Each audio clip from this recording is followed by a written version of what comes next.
چلے جی میرے بڑے خلاف ہوں گے لیکن ڈیموکریسی کے لیے تو ساتھ ہے. تو وہ یہ جو تماشا ہے یہ کیسے دیکھ رہے ہیں؟ کیا ان کا کوئی ضمیر نہیں جاگ رہا؟ کیا جب انہوں نے شیرین مزاری سے جو ہوا اور جو اس نے پھر آخر میں جا کے پارٹی چھوڑی، کیا ان کو کوئی دل میں آواز نہیں کوئی آئی کہ یہ اس سے بڑا ظلم کیا ہو سکتا ہے ایک معاشرے پہ؟ کوئی آپ کو یہ لگا نہیں؟ جو عورتوں کی تنظیم ہے، جو عورتوں کے حقوق کے اوپر بات کرتی، کہ ایک ایسی عورت جو بیوہ، والدہ اس کی بیوہ، بیٹی ایک جو اس کا دھیان رکھ رہی ہے، جو بلڈ پریشر کی مریض، اس سے جو انہوں نے کیا ہے اس گرمی کے اندر، کبھی ایک جیل میں لے کے جائیں، اس کے بعد ادھر سے نکال کے دوسرے جیل میں لے جائیں، ادھر عدالت اس کو ضمانت دے، کوئی اور کیس میں پکڑ کے لے جائیں، گجرات لے گئے اس گرمی کے اندر. تو بلڈ پریشر کی شیرین، ہمیں پتہ ہے اس کی صحت نے یہ اجازت ہی نہیں دینا تھا. میں نے تو شکر کیا کہ اس نے اس ظلم سے اپنے آپ کو بچانے کے لیے اس نے پارٹی سے ریزائن کیا. لیکن کس کو نقصان ہوا؟ پاکستان کی پالیٹکس کو نقصان ہوا. شیرین ہماری ٹاپ پارلیمنٹیرین تھی. میری کیبنٹ کے اندر وہ منسٹر تھی جو جس طرح وہ پڑھ لکھ کے ایک ایک ایشو کے اوپر آتی تھی، کوئی اور کیبنٹ منسٹر، ایک ہماری ڈاکٹر ثانیہ تھی، کہ اتنی محنت کر کے کبھی کیبنٹ میٹنگ میں نہیں آئی جو شیرین آتی تھی. اس کے علاوہ سارے اس کے دشمن بھی جانتے ہیں کہ وہ ایک محب وطن پاکستانی، وہ کبھی بھی اینٹی پاکستان کا نہیں سوچ سکتی تھی. شیرین مزاری جان دے دے لیکن وہ ایک پاکستان کے ہر کاز کے لیے کھڑی ہوتی تھی.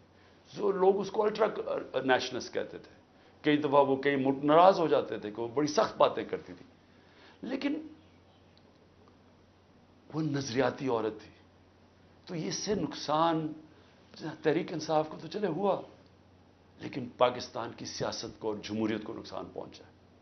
اور عورتوں کو، بڑی کم عورتوں کے اندر اس طرح کی صلاحیت ہے پاکستانی پالیٹکس میں جو شیرین میں تھی. لیکن اس کے علاوہ مجھے آج پیغام آیا ہے کہ جی میں اب اور برداشت نہیں کر سکتا. انہوں نے میرے گھر پہ لوگ بھیجے، گھر کے اندر گھس گئے لوگ، انہوں نے آ کے رات کو بیوی، میرا 13 سال کا بچہ وہاں اندر گھس گئے، میری بزنسز کے اوپر، میرے رشتہ داروں کے اوپر پریشر ڈال دیا. لیکن کہتا آخر میں انہوں نے کہا میں تمہارے 13 سال کے بیٹے کو اٹھا کے لے جائے گیا. تو میں جی اور پریشر برداشت نہیں کر سکتا، وہ بھی چھوڑ گیا. تو یہ اس وقت کا حالات ہے کہ کسی نہ کسی طرح پی ٹی آئی کو چھوڑیں گے، سب کچھ گناہ معاف ہو جائیں گے. میں اس وقت مجھے حیرت ہو رہی ہے، اور مجھے کئی لوگوں کے اوپر خود پتا ہے کہ ان کے اوپر کتنا پریشر تھا، کیونکہ مجھے بتاتے رہے کہ یہ کر رہے ہیں، اب یہ وہ کر رہے ہیں، اب میری بزنس بند کر دی ہے. وہ کاڑا کے اندر اس کے کسی کا گھر بن رہا تھا وہ گرا دیا، بلڈوز کر دیا. کسی کی دکانیں تھی وہ گرا دی جا کے. تو میں پھر سے، کیا یہ ہمارے وہ لوگ جو کہ بڑے جمہوریت کے سپاہی تھے اور وہ ہیومن رائٹس آرگنائزیشنز، کیا ان کو یہ نظر نہیں آ رہا کہ یہ نہیں ہے کہ یہ صرف تحریک انصاف کو نقصان پہنچ رہا ہے، یہ ہماری جمہوریت ختم کی جا رہی ہے. یہ وہ دور آ رہا ہے کہ اس کے اندر جمہوریت ختم ہو جائے گی. کیونکہ اس میں صرف یہی نہیں ہو رہا، ایک جو بنیادی چیز ہوتی ہے جمہوریت میں، فنڈامنٹل رائٹس، بنیادی حقوق کی حفاظت کی جاتی ہے جمہوریت میں. مغرب کے اندر، یورپ میں، انگلینڈ میں لوگ کیوں جاتے ہیں؟ اپنے ٹیکس دیں، قانون نہ توڑیں، آزاد ہوتے ہیں. کوئی ان کے بنیادی حقوق کے خلاف نہیں جا سکتا، وہ عدالت ان کی حفاظت کرتی ہے. ہاں تو بنیادی حقوق ہی ختم ہو گئے، فنڈامنٹل رائٹس کا معنی ہی ختم ہو گیا یہاں. یعنی جو میڈیا سے انہوں نے کیا، عمران ریاض سے کیا کیا؟ عمران ریاض سب سے زیادہ اس کی یوٹیوب کے اوپر ویورشپ تھی. اس کو ابھی تک عدالتوں نے بار بار کہا کہ ہمارے سامنے اس کو پیش کرو. کیوں نہیں پیش کر رہے؟ مجھے خوف ہے کہ اس کے اوپر تشدد اتنا کیا ہوگا کہ وہ عدالت میں لاتے ہوئے سے ڈر رہے ہیں. یہ ارشد شریف کے بعد یہ دوسرا ہے کہ ارشد شریف سے جو انہوں نے کیا ہے، تو کدھر ہے ہماری صحافی کمیونٹی؟ کیونکہ چلے ٹھیک ہے، آج تو چلے ہمارے پر برا وقت ہے، یہ تو آپ کے اوپر بھی آئے گا۔ اگر ایک دفعہ فنڈامنٹل رائٹس ختم ہو جاتے ہیں ایک معاشرے میں، تو معاشرے میں تو جنگل کا قانون ہے۔ آپ نے طاقتور کی بات نہ مانی، آپ سے بھی یہ ہوگا۔ آپ نے طاقتور کی غلامی کر لی، سب کچھ ٹھیک ہو جائے گا، آپ کو معاف بھی کر دیا جائے گا، بلکہ آپ غلط کام بھی کریں تو آپ کو معاف کر دیا جائے گا۔ آپ مجرم ہو قوم کے، آپ منی لانڈرر ہو، آپ کے لنڈن میں اربوں روپے کی پراپرٹیز ہوں جو آپ بتا ہی نہیں سکتے کہ کدھر سے ہے، آپ کو معاف کر دیا جائے گا، کیونکہ آپ طاقتور کے ساتھ کھڑے ہیں۔ لیکن کمزور کو بچانے والا کوئی نہیں ہوگا، کیونکہ جب فنڈامنٹل رائٹس ختم ہوتے ہیں جو ہو گئے ہیں پاکستان میں۔ اور مجھے یہ ابھی تک بتائیں، 25 لوگ شہید ہوئے ہیں، 69 لوگوں کو گولیاں ماری گئیں۔ کون سی جمہوریت ہے جدھر اس کے اوپر انویسٹیگیشن نہیں ہوتی؟ کیوں نہیں اب تک انویسٹیگیشن ہوئی ان لوگوں کے اوپر؟ وہ کون لوگ تھے؟ وہ پاکستانی تھے، ان کے حقوق ہیں، ان کے ماں باپ ہیں، کئیوں کے بیچارے بچے تھے جو وہ ایک روزی کمانے والا تھا، ان کو سیدھی گولیاں ماری گئی۔ کوئی انویسٹیگیشن ہوگی؟ کیونکہ اگر آپ یہ انویسٹیگیشن آج نہیں کریں گے، یہ آگے ہوگا، ہو سکتا ہے کہ آگے آپ ان گولیوں کا نشانہ بن جائیں۔ کیونکہ جب آپ یہ ہونے دیں گے ایک معاشرے کے اندر کہ پرامن احتجاج کے اوپر گولیاں چلا دیں اور بہانہ ماریں وہ کور کمانڈر کے گھر کا، اور اس سے سارا کچھ ہی اجازت مل جائے، لائسنس ٹو کل مل جائے، جو مرضی آپ کریں، تو یہ آپ کی بھی باری آ جائے گی۔ اس لیے آج ہمیں فوری طور پہ انویسٹیگیشن کرنی چاہیے ان لوگوں کی، جو صرف یہی نہیں کہ جو 25 لوگ شہید ہوئے ہیں سیدھی گولیوں سے، وہ لوگ جو کہ ہاسپٹل میں پڑے ہوئے ہیں۔ 2 کی مجھے پتا چلا ہے، کیونکہ ہمیں پتہ ہی نہیں اب چلتا کچھ، کیونکہ سارے کارکن تو یا چھپ گئے ہیں یا جیلوں میں ڈال دیے ہیں، تو آہستہ آہستہ خبریں آتی ہیں کہ 2 کارکنوں کی ٹانگیں کٹ گئی ہیں، کیونکہ گولیاں ماری ان کی ٹانگوں کے اوپر، ان کی ٹانگیں کٹ گئی ہیں، تو ان کی زندگیاں گئی۔ تو کون پوچھے گا ان کو؟ اور یا پھر آپ یہ فیصلہ کریں گے کہ اس ملک کے اندر پرامن احتجاج کی اب سے اجازت نہیں ہے، آپ یہ کہہ دیں گے کہ آپ نے جو مائٹ از رائٹ، جو جنگل کا قانون ہے، جو طاقتور فیصلہ کرے گا آپ کو اس کے سامنے سجدے کرنے پڑیں گے، یعنی طاقت کی غلامی قبول کرنے کے لیے جو تیار ہے پھر وہی بچے گا اس ملک میں۔ اور میں آج یہ ضرور کہنا چاہتا ہوں کہ یہ جو سب کچھ ہو رہا ہے اس کے پیچھے کیا ہے؟ یہ کیوں ہو رہا ہے سب کچھ؟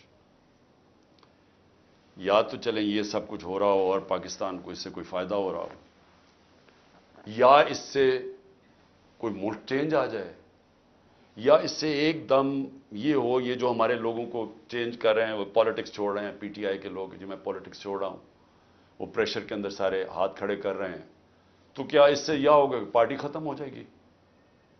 جو بھی یہ سوچ رہا ہے،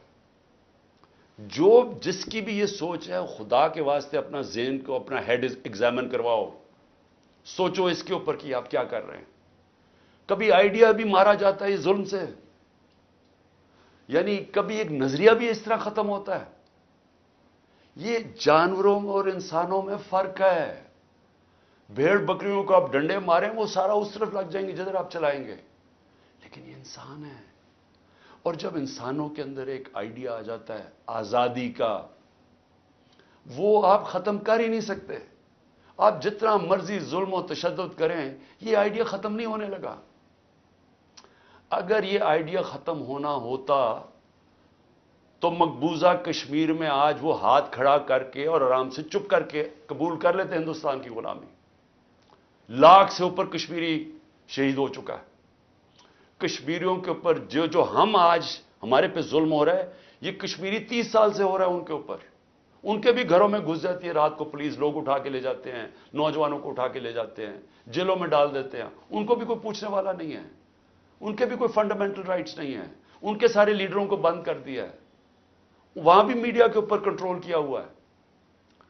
لیکن جس وقت موقع ملے گا کشمیریوں کو اپنی آواز سنانے کا، ایک آواز سے سارا کشمیری کہے گا آزادی، ایک آواز سے کہیں گے آزادی۔ انہوں نے جتنی بربریت کی ہے ہندوستان نے وہاں، اس کا کیا ہوا ہے؟ اس کا نتیجہ یہ ہوا ہے کہ جو پرو انڈین پولیٹیشین تھے وہی ختم ہو گئے ہیں. اب جو انڈیا کی بات کرتا ہے اس کو کوئی ووٹ ہی دینے کے لیے نہیں تیار.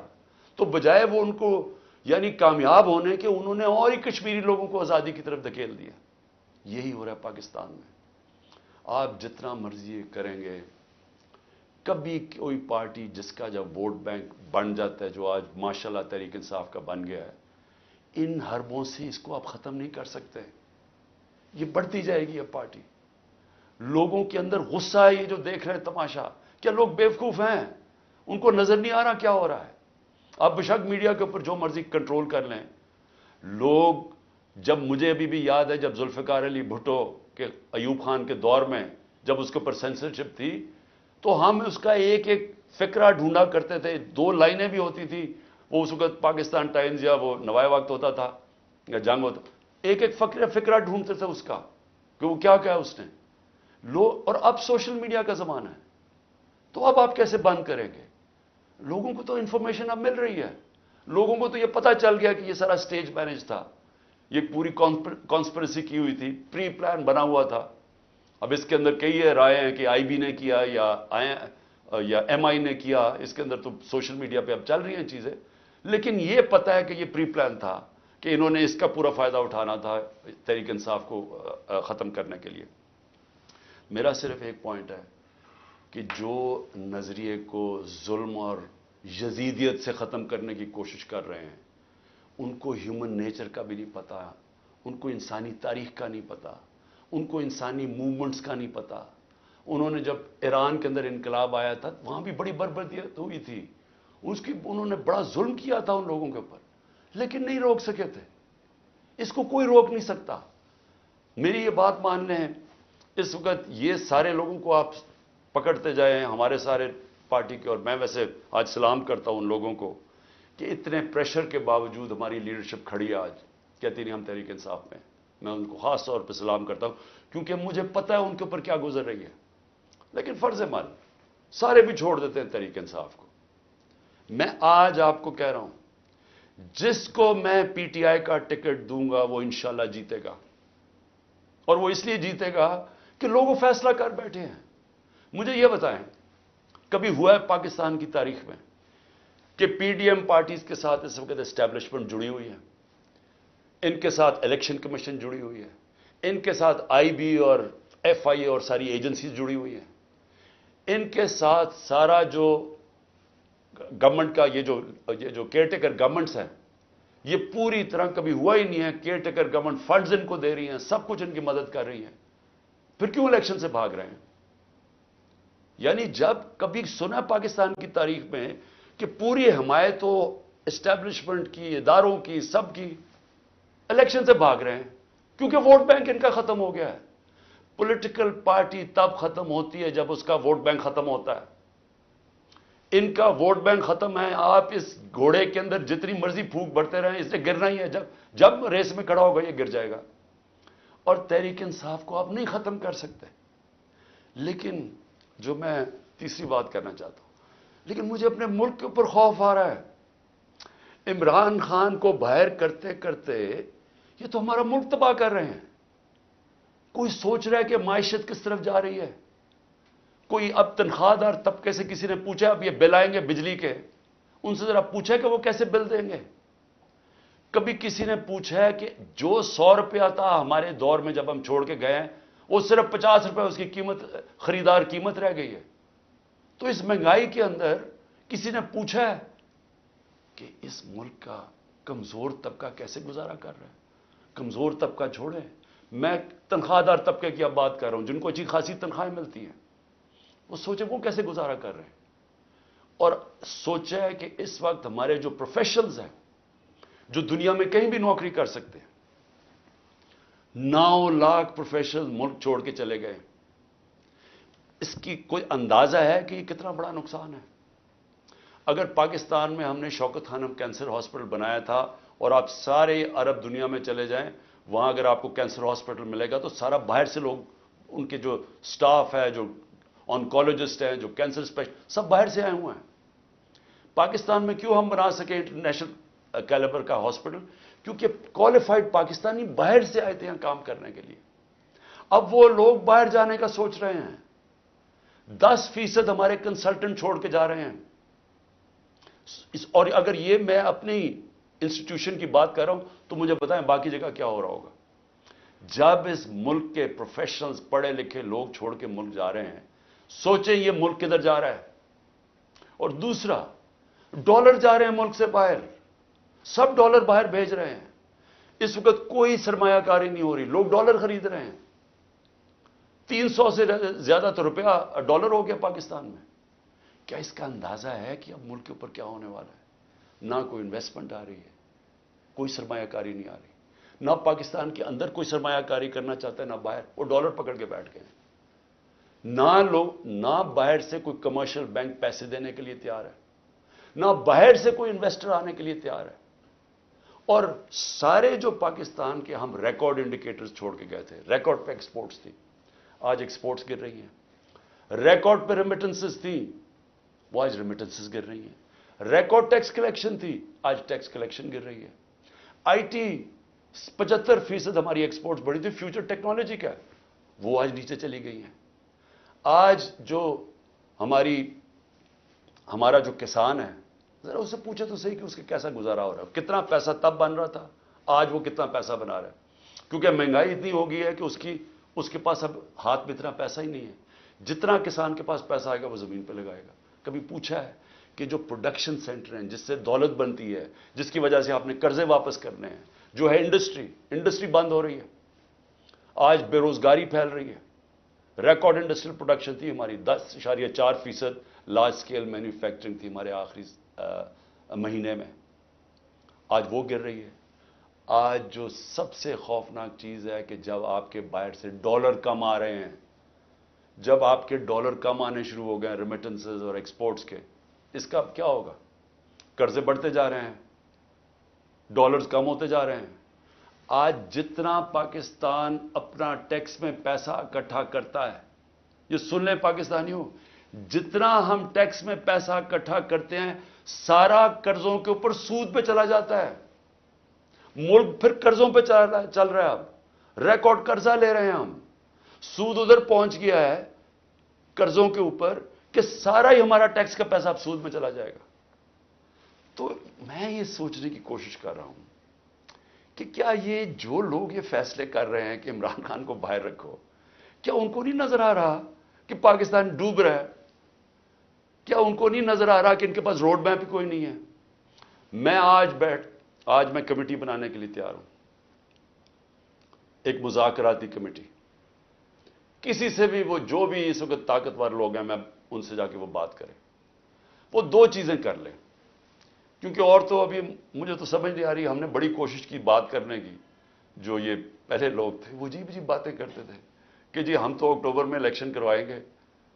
کیوں جی اکتوبر میں الیکشن کروائیں گے؟ بولے نا, وہ اس لیے کروائیں گے کہ یہ انہوں نے کرنا تھا ہمارے ساتھ, جب کرش ہو جائے گی تحریک انصاف تو تب الیکشن کروائیں گے. اور ان کے پاس کوئی جواب ہی نہیں تھا. میں یہ کمیٹی بناتا ہوں, میں دو چیزیں کہتا ہوں, دو چیزیں کرتے ہیں. اگر اس کمیٹی کو یہ بیٹھ کے کہہ دیں کہ جی عمران خان کے بغیر پاکستان بہتر ہو جائے گا اور آپ کے پاس کوئی سلوشن ہے, میں پھر سے کہتا ہوں کہ اس ملک کی خاطر میں چھوڑ دیتا ہوں, میں پیچھے ہٹ جاتا ہوں. اگر آپ یہ کمیٹی کو سمجھا دیں کہ میرے بغیر ملک بہتر چلے گا, چلے میں ملک کی خاطر یہ بھی چھوڑنے کے لیے تیار ہوں. یا دوسری چیز, یا اس کمیٹی کو یہ کہہ دیں کہ اکتوبر میں الیکشن کروانے سے پاکستان کو کیا فائدہ ہے. یہ تو ہمیں سمجھ آ رہی ہے کہ اکتوبر تک تحریک انصاف کو ان کا خیال ہے کرش کر دیں گے, لیکن پاکستان کو کیا فائدہ ہے؟ ہم کیوں اکتوبر تک انتظار کر رہے ہیں جب ملک نیچے جا رہا ہے؟ یا یہ دو چیزیں کنونس کر دیں. میں اس کی کمیٹی بناؤں گا, میں انشاءاللہ کل اناؤنس کر دوں گا. لیکن میں آج آخر میں دو چیزوں پہ ختم کرتا ہوں. ایک تو آخر میں تو میں القادر کے اوپر بات کرنا چاہتا ہوں, جو 4 گھنٹے میں 4.5 گھنٹے مجھے نیب میں بٹھایا کل انہوں نے, اس کے اوپر بات کرنا چاہتا ہوں. لیکن اس سے پہلے میں اپنے سپریم کورٹ کے ججز سے آج اپنی قوم کی طرف سے اپیل کرتا ہوں. دیکھیں, آپ اس وقت ہماری آخری امید ہے. پاکستان میں اب رول آف لا ختم ہو چکا ہے. آئین اس ملک کے اندر تقریباً ختم ہو چکا ہے. جب 14 میں میرا یہ رائٹ تھا، میں نے اسمبلیز اپنے آئین کے مطابق ڈیزالو کی تھی، 2 اپنی اسمبلیز میں نے اپنے آئین کے مطابق ڈیزالو کی تھی کہ 90 دن میں الیکشن ہوگا. کدھر گیا الیکشن؟ 14 مئی کی انہوں نے ڈیٹ دی چیف جسٹس صاحب نے اور سپریم کورٹ. 14 مئی گزر گئی، کسی کو کچھ فرق ہی نہیں پڑا. تو اس کا مطلب تو آئین جب آپ کا گیا ہے تو رہ گیا جنگل کا قانون. اب تو اس میں مطلب کہ جو طاقتور وہ فیصلہ کرے گا کون سا آئین کی شکل پہ چلنا ہے. اس نے نظریہ ضرورت تو شروع ہو گیا پاکستان میں. میں اپنے سپریم کورٹ کے ججز کا، مجھے پتا ہے آپ کے اندر اختلافات ہیں. دیکھیں، ملک کے لیے بہت ضروری ہے. آپ نے اگر اس ملک کی جمہوریت کو نہ بچایا اور آخری امید اب آپ رہ گئے، یہ تاریخ آپ کو معاف نہیں کرے گی. کیونکہ جا رہا ہے جس طرح پاکستان جا رہا ہے، یہ ساری ہماری ڈیموکریسی کو ڈسمینٹل کیا جا رہا ہے. سارے جو جمہوریت کے ادارے ہیں وہ ایک ایک کر کے تباہ کیے جا رہے ہیں. یا جمہوریت نہیں ہے اب. ہم تو میں بیٹھا ہوتا ہوں ہر روز کہ کس دن آ کے مجھے پکڑ لیں گے. ایک دم انٹرنیٹ بند کر دی پکڑ کے. یعنی کون سی جمہوریت میں ہوتا ہے؟ سارے لوگوں کو جیلوں میں ڈال دے. مجھے یہ نہیں پتا میں اب کسے کانٹیکٹ کسے کروں. میرے سے کانٹیکٹ ہی کوئی نہیں ہو رہا. نہ مجھے لیڈرشپ ملتی ہے نہ کوئی ملتا ہے. جو میں زوم پہ میٹنگ کرتا تھا انہوں نے وہ انٹرنیٹ بند کر زوم ہی ختم کر دیا. تو میں تو تیار بیٹھا ہوں کہ جو بھی کرنے کے لیے آئیں گے جب بھی پکڑیں گے. میں تو خیر تیار بیٹھا ہوں، ہر روز تیار ہوتا ہوں. لیکن میں آپ سے سپریم کورٹ کے ججز صاحبان، دیکھیں قوم آپ کی طرف دیکھ رہی ہے اور یہ آپ کی یونٹی اس قوم کے لیے بہت ضروری ہے. آپ کے اوپر اب ہے کہ اس ملک کی جمہوریت کے لیے سٹینڈ لیں. آپ کے لیے ضروری ہے کہ اس ملک کو آپ بچائیں کہ یہ ٹوٹل جنگل کا قانون، بنانا ریپبلک بن رہا ہے ہمارا ملک. یہاں کسی شہری کو اس وقت جو آج آواز اٹھاتا ہے، کوئی تنقید کرتا ہے، اس کو یا اٹھا کے لے جاتے ہیں یا اس کو مارے پڑتی ہیں یا ان کی بزنسز بند کر دیتے ہیں. یعنی یہ تو ایسے لگ رہا ہے کہ ہم وہ ہٹلر کے گسٹاپو کے دنوں میں بیٹھے ہوئے ہیں. یعنی ہمارے لیے تو وہ دن آ گئے.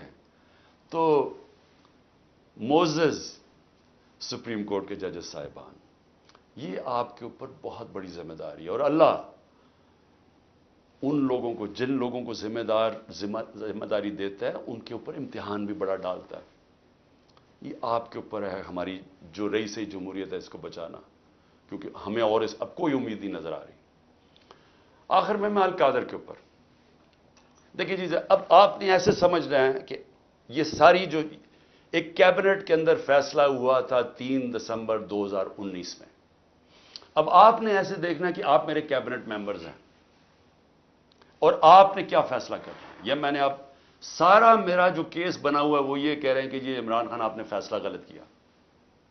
آپ نے یہ فیصلہ اس لیے کیا کہ وہ القادر ٹرسٹ جو 1 سال پہلے بننا شروع ہو گیا تھا، آپ نے فیصلہ کیا اور اس کی گراؤنڈ بریکنگ ہو گئی تھی اس سے 7 مہینے پہلے. لیکن یہ کہہ رہے ہیں کہ وہ القادر ٹرسٹ میں کیونکہ آپ کو فائنینشلی فائدہ ہوا جو کہ نہیں ہوا، اس لیے آپ نے یہ غلط فیصلہ کیا. اب یہ فیصلہ کیا تھا ذرا آپ نے سمجھنا ہے کہ آپ میرے کیبنٹ ممبر ہیں. کیبنٹ کے سامنے یہ چیز رکھی گئی کہ جی ہمارے ایک ملک ریاض کے اور این سی اے ہوتا ہے نیشنل کرائمز، ان کی نیشنل کرائم ہوتی ہے ایجنسی.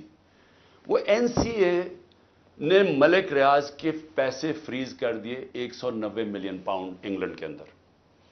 اور ورڈ یہ سنیں، انہوں نے کہا یہ سسپیشس ٹرانزیکشن ہے. انہوں نے منی لانڈرنگ نہیں کہا. انہوں نے کہا کہ ہمیں شک ہے کہ یہ پیسہ یہ وائٹ پیسہ نہیں ہے، یہ بلیک کا پیسہ ہے. انہوں نے پیسے فریز کر دیے. ملک ریاض اور این سی اے کے بیچ میں ایک اگریمنٹ ہو جاتی ہے، ان کے وکیل اگریمنٹ کر لیتے ہیں. اس اگریمنٹ کے تحت یہ فیصلہ ہوتا ہے، ملک ریاض کہتا ہے کہ یہ جو 190 ملین پاؤنڈ ہے یہ میں پاکستان میں جو میں نے سپریم کورٹ کو وعدہ کیا تھا، جو میرے اوپر جرمانہ لگا تھا، میں یہ اس اکاؤنٹ میں ڈالنا چاہتا ہوں سپریم کورٹ کے. ہماری کیبنٹ کے سامنے اب یہ آتا ہے کہ آپ کے پاس 2 چوائسز ہیں. اگر آپ اس کو، یہ اگریمنٹ کو کانفیڈینشل رکھیں گے یعنی آپ کیبنٹ کے اندر کھولیں گے نہیں، کیونکہ انہوں کا یہ تھا کہ جب کیبنٹ میں اگریمنٹ کھلے گی تو وہ پبلک ہو جائے گی، کیونکہ کیبنٹ کے منٹس پبلک ہو جاتے ہیں۔ تو انہوں نے کہا کیونکہ وہ پبلک ہو جائے گی اس لیے ہم اس کو کانفیڈینشیل رکھتے ہیں، لیکن اگر عدالت کھولنا چاہے تو وہ کھول سکتی ہے، یا کوئی ایجنسی نیب کوئی کھولنا چاہے کھول سکتی ہے۔ یہ تھی اگریمنٹ۔ لیکن اگر آپ یہ نہیں مانتے، اب یہ ذرا غور سے سنیں، اگر آپ اس کو کانفیڈینشیل نہیں رکھتے تو آپ کو پاکستان کی گورنمنٹ کو برطانیہ کے اندر جا کے کیس کرنا پڑے گا کہ یہ جو 190 ملین پاؤنڈ ہے یہ پاکستان سے منی لانڈرنگ ہو کے گیا ہے، اور آپ کو ثابت کرنا پڑے گا کہ یہ پاکستان سے منی لانڈرنگ ہوئی ہے۔ اب سمجھ گئے؟ اب اگر آپ یہ کیس ہار گئے تو یہ پیسہ انگلینڈ میں رہ جائے گا، یہ آپ کا 190 ملین پاؤنڈ چلا جائے گا، یہ انگلینڈ میں رہ جائے گا۔ تو اگر آپ کو وہ کیس جیت جاتے ہیں تو پھر وہ پاکستان میں آئے گا، اور وہ دوسری مد میں آئے گا، وہ آئے گا اس مد کے اندر کہ یہ جو سپریم کورٹ کی جو اکاؤنٹ ہے اس میں نہیں جائے گا، گورنمنٹ آف پاکستان کو آ جائے گا منی لانڈرنگ۔ اب کیبنٹ کے اندر ڈسکشن کیا ہوتی ہے؟ ہمیں بتایا جاتا ہے کہ $100 ملین پاکستان لٹیگیشن میں، یعنی ہم وکیلوں کو دے بیٹھے ہیں اور پیسہ ڈوب چکا ہے $100 ملین، اور کچھ نہیں ہمیں ملا واپس۔ ہمیں لیگل ایکشن سے آج تک ایک آنا نہیں ملا، اور انہوں نے کہا یہ 5-6 سال لٹیگیشن چلے گی، اور کوئی گارنٹی نہیں ہے کہ آپ ثابت کر سکیں گے کہ جی منی لانڈرنگ کا پیسہ ہے آپ یہ، اور اگر آپ نے ثابت نہ کیا تو یہ پیسہ انگلینڈ چلا گیا۔ اب یہ تھا کیبنٹ نے کیا فیصلہ کیا، آپ کیا فیصلہ کریں گے کہ کیا مجھے 190 ملین پاؤنڈ مل رہا ہے وہ پاکستان آ جائے اسی وقت؟ ہمیں بڑی ڈالرز کی ضرورت تھی، ہمیں ہمیشہ ہوتی ہے، آج بھی ہمیں ڈالرز کی ضرورت ہے، اور کبھی اتنا پیسہ پاکستان نہیں آیا۔ کیا ہم اس پیسے کو فوری طور پہ لے آئیں اور سٹیٹمنٹ میں کر دیں، یا پھر ہم قانونی کارروائی میں پڑیں جو کہ 5-6 سال چلے گی اور پتہ نہیں پیسہ آئے گا نہیں؟ مجھے ایک آدمی بتا دیں کہ جو اس سے اختلاف کرے گا کہ وہ پیسہ پاکستان لے آؤ۔ میں یہ پوچھنا چاہتا ہوں کہ کون سا احمق ہوگا جو پتا ہوگا کہ آپ نے کیس بھی نہیں، یعنی کون سا یہ جوا کھیلے گا اور 5-6 سال انتظار کرو اور ہو سکتا ہے پیسہ ہی نہ آئے؟ تو ساری کیبنٹ نے فیصلہ کیا کہ جناب ٹھیک ہے، کانفیڈینشیل اگریمنٹ ہم مان لیتے ہیں، پیسہ پاکستان آ جاؤ۔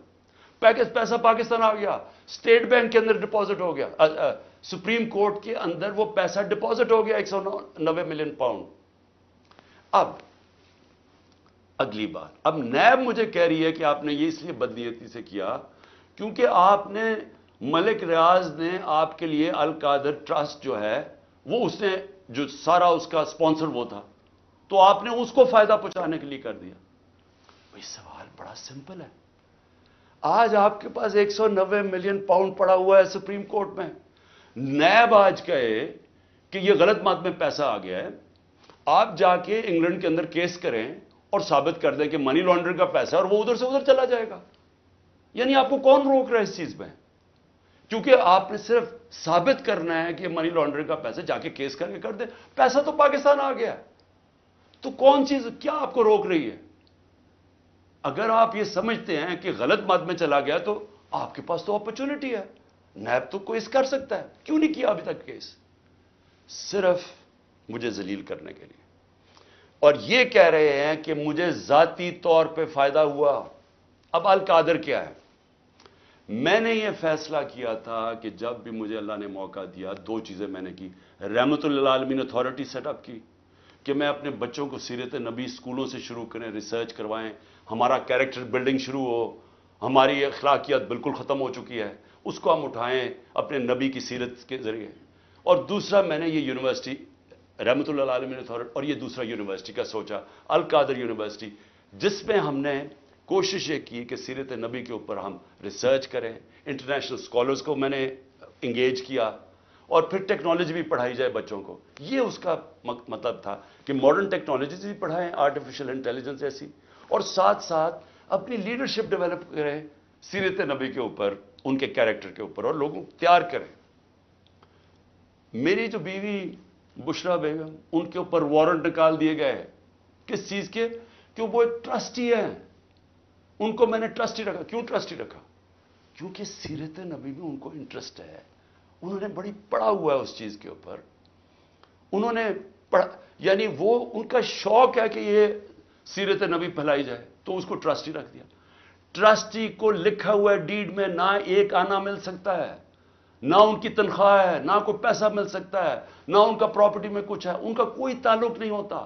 ٹرسٹی کا صرف کام ہوتا ہے کہ جس وجہ سے ٹرسٹ بنا تھا، مثلا شوکت خانم ہے، تو شوکت خانم اگر غریبوں کا 75% مفت علاج ہونا تھا کینسر کا، تو یہ نہ ہو کہ وہ 50% کر دیں۔ یعنی اس لیے ہوتا ہے ٹرسٹ، جو پالیسیز ہوتی ہیں وہ، باقی پروفیشنل چلایا جاتا ہے، چاہے وہ القادر ہو، چاہے نمل یونیورسٹی، چاہے شوکت خانم ہو۔ نہ مجھے 1 روپے کا فائدہ آج تک شوکت خانم سے ہوا ہے، نہ نمل یونیورسٹی سے ہوا، اور نہ القادر سے ہوا، کیونکہ القادر ایک پروفیشنل اب وہ چل رہا ہے، وہاں سارے بچوں کو مفت تعلیم مل رہی ہے، جو بھی القادر میں پڑھ رہے ہیں سب کو مفت مل رہی ہے، اور ان کو جس طرح میں نے آپ کو کہا کہ اس کا مقصد کیا، یہ کہہ رہے ہیں نیب کہ مجھے ذاتی طور پہ فائدہ ہوا۔ کدھر؟ اچھا، کیونکہ پیسے کا تو کوئی بتا نہیں سکتے، مجھے کیا پیسے کا فائدہ ہوا؟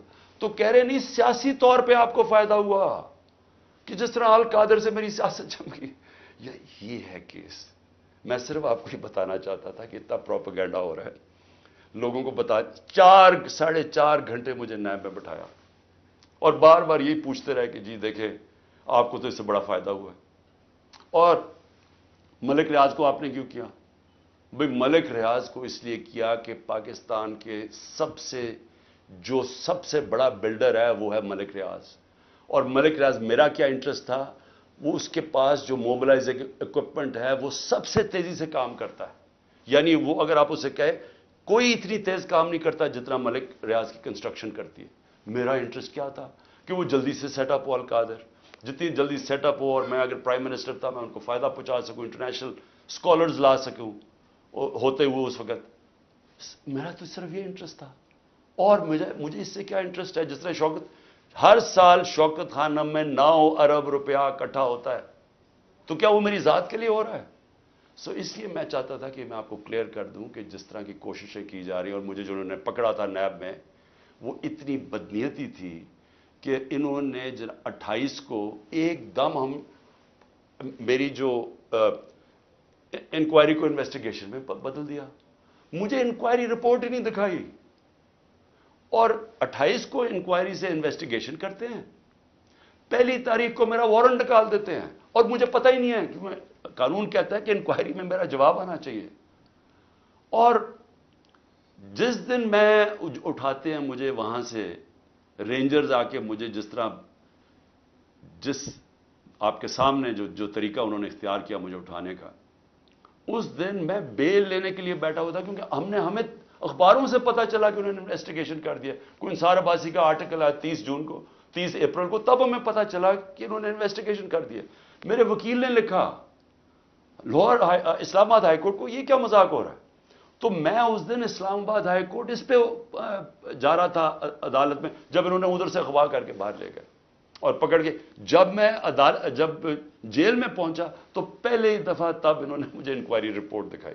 تو یہ تھا سارا ڈرامہ، میں نے کہا آپ سب کو بتا دوں۔ آخر میں اپنی ساری قوم کو کہنا چاہتا ہوں کہ دیکھیں یہ جو برا وقت ہے یہ ایک اللہ کا نظام ہے، اس میں ہمیں صبر کرنا چاہیے، کوئی ہمیں اس میں دل برداشتہ نہیں ہونا چاہیے۔